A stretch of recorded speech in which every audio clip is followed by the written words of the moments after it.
Mesa de análisis. Qué bueno que continúa con nosotros porque como ya es habitual a esta hora, vámonos de lleno a nuestra mesa de análisis. Le doy la bienvenida a Carolina Gómez, consultora en salud pública y miembro de la Sociedad Mexicana de Salud Pública. Muchísimas gracias por estar con nosotros, Carolina. Gracias a ustedes, muy buenas tardes a usted y a su auditorio. Y como vemos, también está con nosotros Andrés Castañeda, coordinador de salud y bienestar de Nosotros. ¿Cómo estás, Andrés? Hola, ¿cómo están? Buenas saludarte. tardes. Buenas tardes, Alberto, Carolina, ¿cómo están? Entre broma y serio, ahorita que estábamos entrando al corte, pues les platicaba yo que ustedes ya creían que se habían librado de nosotros, pero no, porque el COVID sigue presente. La pandemia continúa, Carolina, pero las autoridades, cuando vino el bajón de la cuarta ola, que era natural, porque ya lo conocemos, sube, baja, como que dijeron, la cuarta ola es la última. ¿Por qué hubo esa percepción, Carolina? ¿Por qué así actuaron las autoridades gubernamentales? Alberto, tienes toda la razón. Yo creo que el mensaje está muy desgastado. Sin embargo, debemos recordar que la comunicación de riesgos en salud es una de las herramientas fundamentales para la salud pública. Y tienes toda la razón. Han mandado ejemplos muy malos, convocando a conciertos aquí en el Zócalo de la Ciudad de México, o como lo que comentaba anteriormente la reportera en Puebla, quitando el uso del cubrebocas y confundiendo a la ciudadanía. El virus está todavía entre nosotros, es un virus estacional, llegó para quedarse y todavía, por lo menos aquí en México, hay 40 millones de mexicanas y mexicanos que no están vacunados. Eso sí es algo que nos debería alertar Andrés Castañeda, porque ya no digamos la irresponsabilidad de hacernos creer que la pandemia ya pasó y que tengamos una vida normal como la que teníamos, sino que todavía hay mucha gente que no está vacunada. Ahí está el gran riesgo, Andrés Castañeda. Pues así es, vamos muy tarde con la vacunación, sobre todo de los más jóvenes en México. Y a ver, sí es cierto que estamos pasando de una pandemia a una endemia, es decir, el COVID llegó para quedarse. Y así como la influenza, estamos viendo ahora que también están aumentando los casos como es esperado, como ha pasado todos los años, pues muy probablemente estemos teniendo olas, ya no se llamarían olas, sino temporadas pues de COVID ya todos los años, ¿no? Y pues por lo mismo la vida tiene que continuar, pero sí hemos aprendido cosas, ¿no? Cosas importantes y uno es la vacunación, que vamos muy tarde, hay que vacunarnos todos y todas. Los niños tienen que ser vacunados, las niñas tienen que ser vacunadas. Ya inclusive en Estados Unidos están aprobando vacunas para los más pequeñitos. Entonces eso es algo en lo que le tenemos que meter acelerador muchísimo. En segundo lugar, hemos aprendido que cuando alguien está enfermo, se tiene que quedar en casa, ¿no? No contagiar en la oficina, no contagiar en la escuela. Creo que eso lo hemos aprendido bien. El lavado de manos constante, ¿no? Eso es una costumbre que podríamos quedarnos con ella perfectamente sin ningún problema. Y estas son las cosas que tendríamos que estar comunicando, ¿no? Acudir tempranamente a la atención médica, porque ya sea influenza, COVID o gran parte de las enfermedades respiratorias, podemos hacer muchas más cosas en términos clínicos, ¿no? Digamos, podemos ayudar mucho más médicamente cuando se detecta el caso tempranamente, ¿no? Entonces, creo que esos son lecciones que se han quedado para toda la vida y así hay que manejarlo. No quiere decir que volvamos a entrar en pánico y que la quinta ola va a ser lo mismo que como fue en 2020, ¿no? Para nada tendría que ser así, sino que ya tendremos que estar entrando en una temporada endémica en donde hay que cuidarnos, pero como nos tendremos que cuidar de manera permanente. Aquí mi pregunta a los dos, Carolina, vamos contigo, es, todavía no sabemos cuánto nos dura la inmunidad de la vacuna. Estamos en prueba-error, porque muchos ya tenemos 3 vacunas, pero necesitamos la cuarta, necesitamos la quinta. ¿Cómo estamos en eso, Carolina? Bueno, yo creo que tenemos que considerar que Omicron está teniendo subvariantes que son nuevas subvariantes, que son las que están llegando aquí a nuestro país y que parece ser que efectivamente con 3 vacunas a lo mejor ya te da una enfermedad leve, pero no se trata de menospreciar esa posible inmunidad, porque no conocemos todavía el desempeño de esta quinta ola. Yo creo que va a ser muy parecida a la cuarta, especialmente en su rapidez y transmisión de contagios, pero también tenemos que tener en consideración que lo que yo estaba comentando no es una enfermedad leve solamente. Eso trae como consecuencia una situación muy difícil que es, pues puedes contagiar a otros en tu familia que no están vacunados. Tiene también una repercusión en el ausentismo laboral. No sabemos todavía si COVID tiene unas secuelas, a lo que llamamos long COVID, de qué magnitud.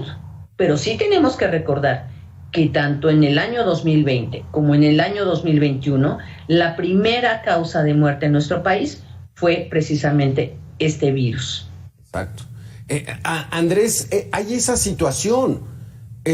Todavía hay mucha incertidumbre en cuanto al COVID-19. Los que tenemos 3 vacunas, ¿necesitamos una cuarta? ¿Necesitamos vacunarnos cada año? ¿Ya lo sabemos? No, Alberto, todavía no tenemos la certeza de que va a tener que ser 1 o 2 dosis cada año. Todavía eso no tenemos la certeza, todavía los datos no los tenemos. Lo que sí sabemos es que cuando una persona está protegida con por lo menos 3 dosis, el riesgo de una enfermedad grave o de muerte disminuye considerablemente. No lo vimos con la cuarta ola, es decir, la mortalidad de la cuarta ola fue bajita, ¿no? Y a ver, un poco, como decía, tenemos que acostumbrarnos a que el tema de que ya estamos entrando en una fase endémica y hay personas que corren el riesgo de fallecer y va a haber que estarnos poniendo la vacuna muy seguramente por lo menos un par de dosis cada año. Lo vemos con influenza, ¿no? Con influenza mueren miles de personas cada año en todo el mundo a causa de la influenza y hay una vacuna que ayuda a reducir de manera importante los casos graves, ¿no? Y también hay que estar muy atentos y atentas a la variabilidad que hay en cuanto a digamos, el código genético del virus, que como sabemos ha ido cambiando a lo largo del tiempo, ¿no? Estas famosas cepas, y eso tendremos que estarlo monitoreando. Con influenza lo hacemos, hay toda una red a nivel nacional e internacional que cada año estamos midiendo qué cepa es la que está y la vacuna, por eso se aplica cada año porque es una vacuna distinta con las variantes más comunes que hay, por ejemplo, en el hemisferio sur y con eso se vacuna en el hemisferio norte y viceversa, ¿no? Entonces, muy probablemente algo así tendrá que pasar con la COVID. Aún hay mucha incertidumbre, como bien lo dices, Alberto, hay muchas cosas que aprender, pero bueno, digamos, por lo que sabemos, por cómo se han comportado otros virus, pues muy probablemente sea en ese sentido. Insisto, todavía tenemos en México, como bien dice la doctora, muchas personas que no están vacunadas y entonces tendríamos que poner mucho énfasis porque es una estrategia que sabemos que funciona y funciona muy bien, reduce de manera importante la mortalidad. Tenemos información, Carolina, porque en esta quinta ola la autoridad nos dice un día que murieron 20 mexicanos, al día siguiente 60, al día siguiente 30, luego le bajan a 20, le suben otra vez a 60. ¿Estas personas que están falleciendo en estos momentos es porque no estaban vacunadas? ¿Tenemos esa información?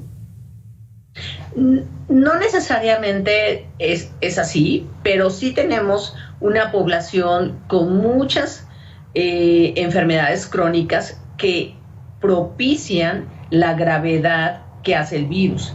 El virus es un virus respiratorio que puede provocar otras complicaciones en el organismo, pero si esas complicaciones tú ya las padeces, ¿como cuáles?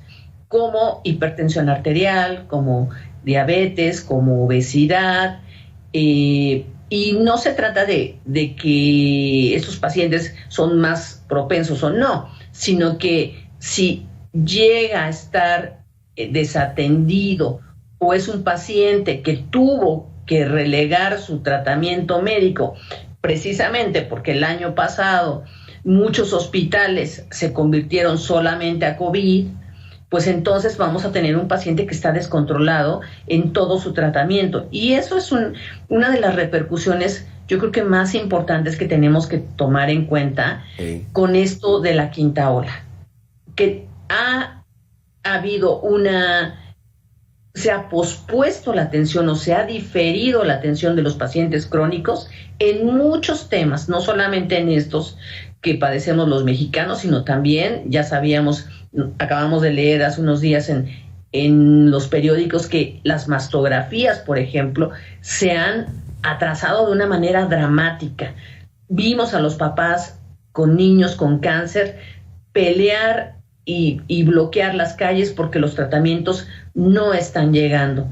Entonces, el sistema de salud no está blindado para que sigamos padeciendo estas quintas olas. Yo creo que no estamos llegando, como dice Andrés, y perdón que difiera, pero no creo que estamos en la posición endémica, porque el sistema de salud no está preparado para atender tantas enfermedades, sino cuando se presentó la pandemia, difirió todas las demás para concentrarse solamente en COVID. Exacto, sí. Aquí, Andrés, también nos llama la atención de que gente vacunada está contagiándose por segunda vez. Las famosas corcholatas de el gobierno, la jefa de gobierno, el canciller, ya les dio COVID por segunda vez. Al presidente ya le dio también por segunda vez. ¿Cuántas veces más les va a dar COVID a la gente? A pesar de que estén vacunados. Es posible, Alberto, las variantes del virus hacen de las suyas y la vacuna no es 100% efectiva, ¿no? Eso lo hemos sabido siempre, ¿no?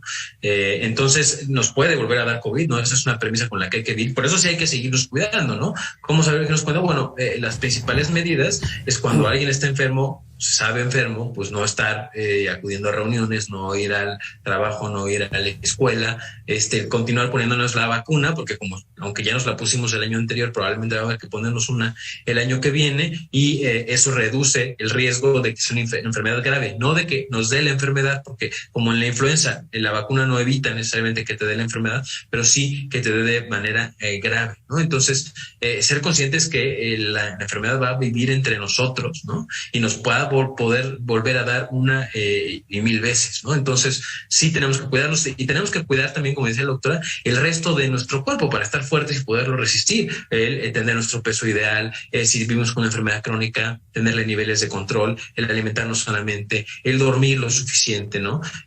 También son reflexiones importantes que hay que tomar en cuenta porque estamos expuestos a las enfermedades, pero si nuestro cuerpo está fuerte, en la mayoría de las ocasiones, pues vamos a poder hacerle frente a estas enfermedades.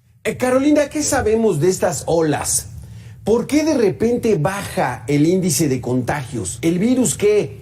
¿Se distrae? ¿Se duerme? ¿Y por qué de repente, como esta quinta ola, empieza el contagio, pero de manera exponencial? ¿Por qué ocurre eso? ¿Qué hemos aprendido en estos 2 años al respecto? Bueno, yo creo que sí hemos aprendido que es una enfermedad estacional. El año pasado, justamente en pleno verano, teníamos un problema muy serio de contagios elevado. Sí.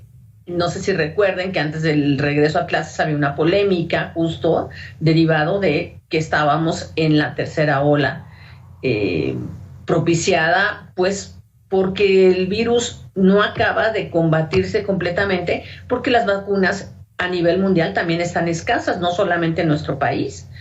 Entonces, creo que eso... ¿Qué significa esto, Carolina? ¿Qué significa esto que sea estacional?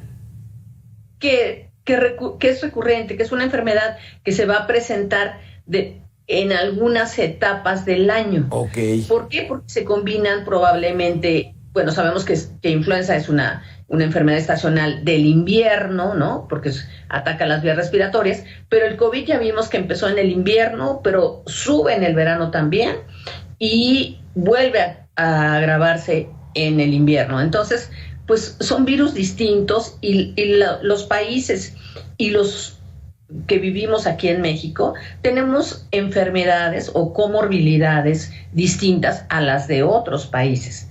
Por eso es muy importante lo que señala Andrés.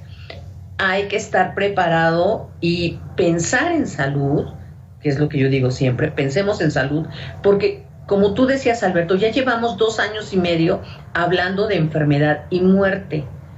Debemos enfrentar al COVID de una manera directa, clara, poniendo el ejemplo. Las autoridades deberían de estar haciendo muchísimas pruebas aquí en la Ciudad de México y en las otras 4 entidades del país donde el virus está desatado. Exacto. Y es que eso lo aprendimos desde los primeros meses de la pandemia en el 2020, Andrés Castañeda.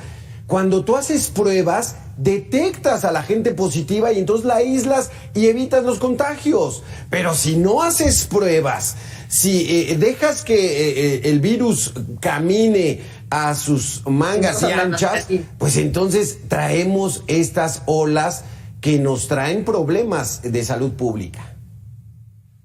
Y sumándole a eso, por ejemplo, tenemos ya la convivencia de dos enfermedades, porque también los casos de influenza están aumentando, ¿no? Entonces, clínicamente se parecen mucho. Entonces, la prueba es muy importante para descartar COVID, por ejemplo, y saber si es influenza. En el caso de influenza sí tenemos algunos medicamentos antivirales que si se toman tempranamente pueden reducir el riesgo de la enfermedad. Entonces, sí es recomendable que cuando alguien tiene síntomas se hagan una prueba para identificar justamente eso, ¿no? Y si no es COVID, no quiere decir, ¿no? Un poco también esto es un fenómeno que hemos observado, sí, que si no es COVID, entonces ya puedo ir a la escuela, ya puedo ir al trabajo. No. Si no es COVID, pues probablemente es otra enfermedad por otro virus, pero también se puede contagiar, ¿no? Entonces también hay que quedarnos en casa, pero de la mano, siempre acompañados de un doctor o una doctora que nos guíe, ¿no? En el proceso para saber qué medicamentos tomar. Pero el manejo de la pandemia de parte de las autoridades, de los responsables de la salud pública, ha sido, desde mi punto de vista, desastroso, Carolina Gómez, porque ya sabemos que vienen estas etapas, o sea, ya lo vimos 2 años, y hasta que empiezan los contagios, empiezan a actuar como el gobernador de Puebla. Dice, no, ya el cubrebocas no es obligatorio. ¿Cuál es el mensaje? Pues no lo usen. Y empiezan a incrementarse los contagios y entonces no vamos a hacer un decreto para volverlo a usar. O sea, ¿de qué se trata? Sí, el mensaje, como decía yo al principio, es fundamental. Hay que mantener la consistencia y sobre todo dictar medidas basadas en la evidencia científica. Y el uso de cubrebocas y el lavado de manos, el lavado de manos es una cosa elemental. No solamente previene COVID, sino enfermedades gastrointestinales que son muy frecuentes en esta época del verano, con las temperaturas tan altas que tenemos en algunos estados del país, y también con el tema de otros virus que pues están correctamente el cubrebocas y no mantenemos cuidado de nuestra salud y de los signos que ya conocemos, parecidos efectivamente a una gripa, pero no es una enfermedad menor, eso quiero insistir. Provoca ausentismo laboral, provoca diferimiento de otras enfermedades para el sistema de salud pública, provoca empobrecimiento para las familias que tienen que pagar sus propias pruebas con su presupuesto, y provoca también esto, ¿no? Un número de contagios tan elevado que todos vamos en algún momento a estar expuestos al virus. Andrés, porque el tema que toca Carolina es clave. Mucha gente no acude al sector salud porque está saturadísimo y entonces te vas al médico privado, pero eso significa desembolsar quizá dinero que no tengas. Sí, sin duda. Hemos visto además una caída constante, no solamente en las enfermedades crónicas, como bien dice Carolina, sino en el resto de las enfermedades. Las consultas en todos los subsistemas han caído. La entrega de medicamentos anticonceptivos, por ejemplo, en 2021 se entregaron la mitad que en 2017, ¿no? Entonces, estamos viendo un decremento importante en la capacidad de atención, en el acceso a los servicios públicos, y al mismo tiempo estamos observando cómo los servicios privados cada vez son más y más, ¿no? Por ejemplo, en 2021 se solicitaron más del doble de avisos de funcionamiento que en 2020 y 2019 para consultorios privados de medicina general y de especialidad. Es decir, cada vez hay más, lo vemos, los consultorios adyacentes, farmacia, etcétera. Pero esto es un problema por varias razones, pero una muy importante es que aumenta la inequidad, ¿no? Es decir, van a tener acceso quienes tienen más recursos y van a tener menos acceso quienes tienen menos recursos, y pues esto tiene consecuencias muy, muy importantes en general, ¿no? En nuestra sociedad. Porque Carolina, ahí está demostrado, o sea, parece una paradoja, pero es una realidad. Los grandes beneficiados o los ganones de la pandemia pues han sido el sector privado, las farmacéuticas, porque ahí ahí se han comprado, se han solicitado pruebas COVID, medicamentos. Entonces, pareciera que es el mundo al revés, Carolina. Yo creo que, sin estar muy segura de lo que tú planteas, Alberto, lo que sí han arrojado las cifras oficiales del Coneval es que hay, comparativamente, entre 2018 y 2020, se incrementó en 16 millones de mexicanas y mexicanos que no tienen acceso a la salud pública.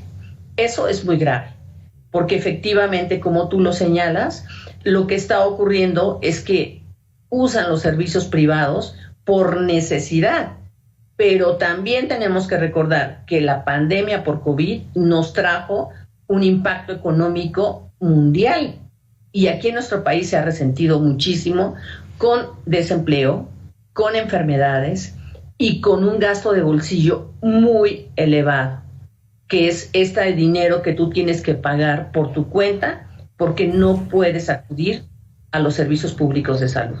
Y eso es muy grave para todos. Como decía Andrés, es una inequidad en salud que, por un lado, la Constitución dice tienes derecho a la salud, claro, pero por el otro lado, el acceso a la salud, que es lo principal, que tú puedes llegar, como dicen todos los que repiten los mensajes políticos, que va a haber medicamentos y atención médica gratuita. Eso no ha ocurrido en los años que llevamos de pandemia, ni antes tampoco. Eso ya no se los creemos, Carolina. Es lo que hemos aprendido también en esta pandemia. Ya esos mensajes de algarabía y de apoyo, ya difícilmente los vamos a creer. Carolina Gómez, muchísimas gracias por estar con nosotros. Igualmente, Andrés Castañeda, gracias por sus conceptos. Muy interesante la plática que tuvimos esta tarde. Buenas tardes. Muy bonita tarde. Gracias. Hasta aquí este espacio de información. Le cedo la